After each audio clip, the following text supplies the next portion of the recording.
Welcome back to Master Kalog, and don't forget to subscribe and click notification bell for more updates. Na maglola, ang bugbugi ng dalawang suspect ng lalaking at bakit yung mga tao gumagamit ng drugs?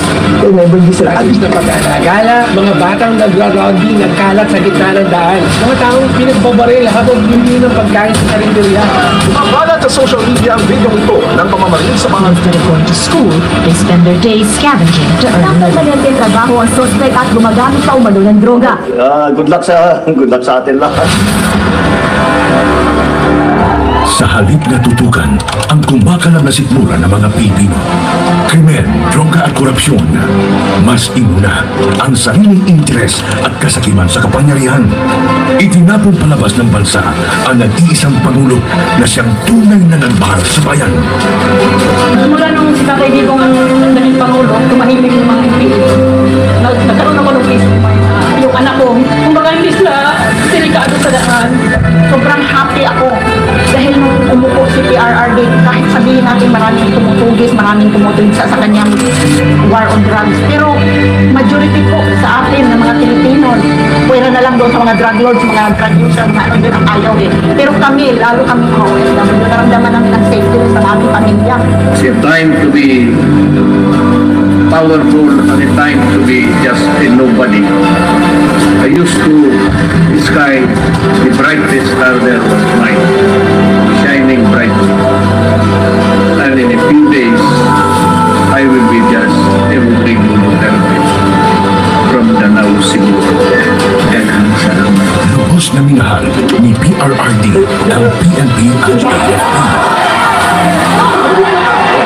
Pag ako ang nanalo, kaagad doblado ang sweldo ng pulis pati militar. Pero si Lalanin pala ang gagamitin laban sa kanilang dating Commander-in-Chief. hihilahin din. Hihilahin din. Ako maniwala ka, hihilahin din. Ano ba ang damage ng government interest? Kumintayin ko lang yung dalawang anak. Anong darating sa'yo? Huwag tayo mag-debate nito. This is not the place for debate. Guys! Hindi po kanina. Hindi me, sir. Hindi nyo magugustuhan na nasunod na order.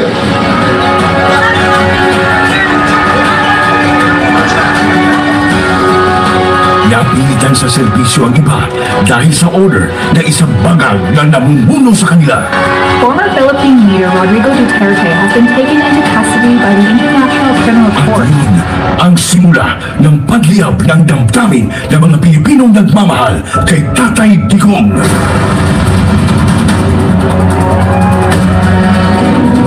Lumiyab ang sambayanang Pilipino.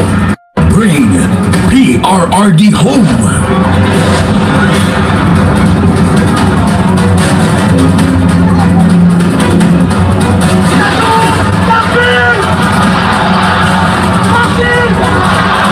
Iisa lang ang sigaw.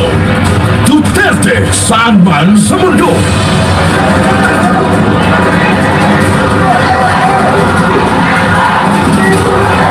Nagagalit ang taong bayan dahil ramdam ng lahat na walang nagawa ang administrasyong ito. Bayan ang asikasuhin, hindi sariling binhingin. Nais nating katawanin ang nagkakaisang damdamin ng milyon-milyong Pilipino at isadinig ang kanilang pinag-isang mithiin para sa isang mapayapa at nagkakaisang Pilipino.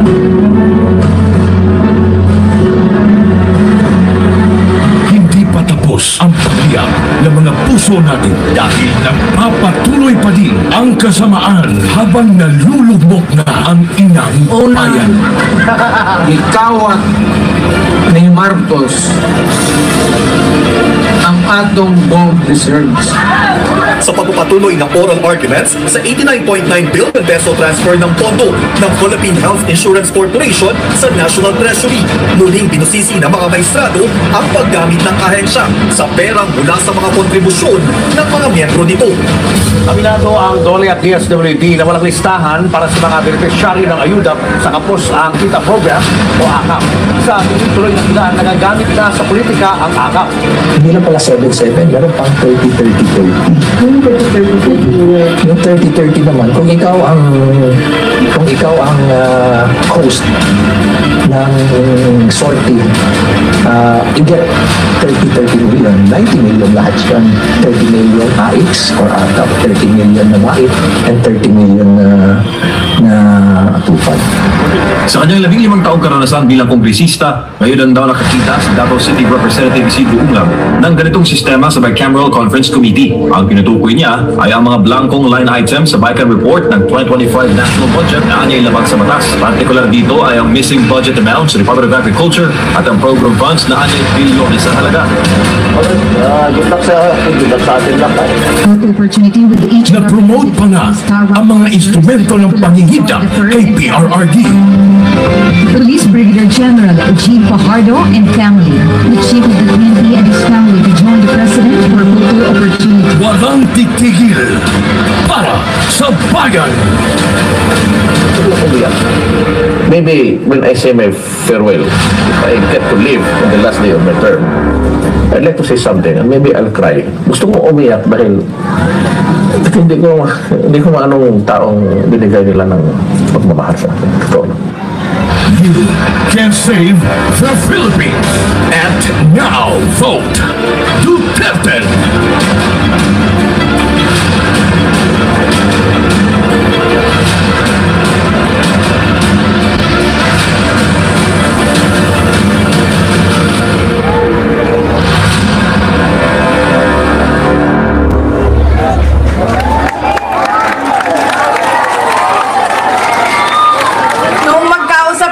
telepono, sabi niya sa akin, diretsuhin ko na daw ang taong bayan. Ingon siya, diretso na daw istoryahon ugang yun ang katauhan. Na nakikiusap siya sa inyong lahat na iboto diretso ang 10 na senador ng mga Duterte. Una, si Bongo, si Bato de la Rosa, si Jimmy Bondoc, si Apollo Kibuloy, si Vic Rodriguez, si J.V. Hinlo, si Raul Lambino, si Doc Marites Mata, si, ang dalawa, Philip Salvador at Rodante Marcoleta. Yan ang masaya ako.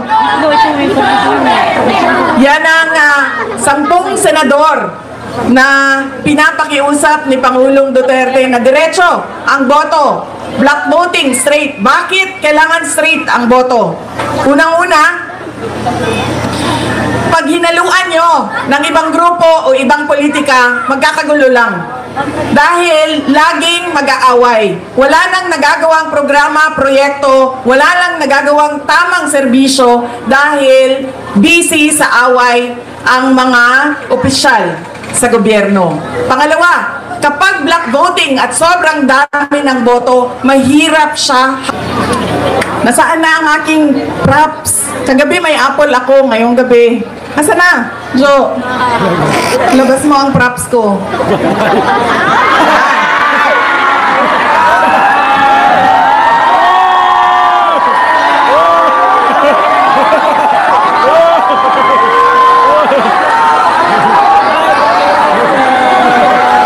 Ay, anong distrito tayo?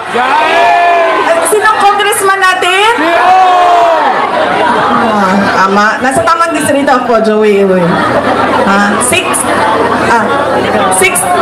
District 6, Syudad ng Maynila, Congressman Joey Uy. Tama ko, no? Anong sinasabi niya sa inyo? Be! Naisahan ko kayo. Ako meron. Kayo wala. Ay, ano nga ba distrito ito? Sino nga ba congressman natin? Anong tawag sa ganitong tao, mga anak? Walang? Oh, klaro yan ha? At kanino siya walang respeto? Sa mga tao! Sa inyo. Durog siya. Sa inyo siya walang respeto. Hindi. Ako nakaupo. Kayo nagugutom. Ay! Ano nga bang distrito ito? Sino ang congressman natin? Klarong-klaro na yan, ha? Oy! Oy! Oy! Oy! Oy! Congressman, wag na wag mo ilalabas yung dila mo. Pakita mo ngipin mo. Yan. Tignan nyo? Nakasmile. May respeto sa tao. Smile. Nakaganti rin si Inday.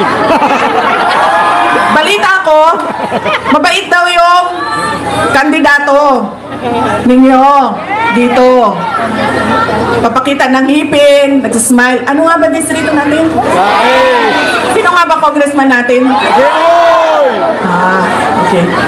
Nasa 6th district ako ng siyudad ng Maynila. Ang congressman dito ay si Joey Uy. Tama? Mga kababayan, ang lahat.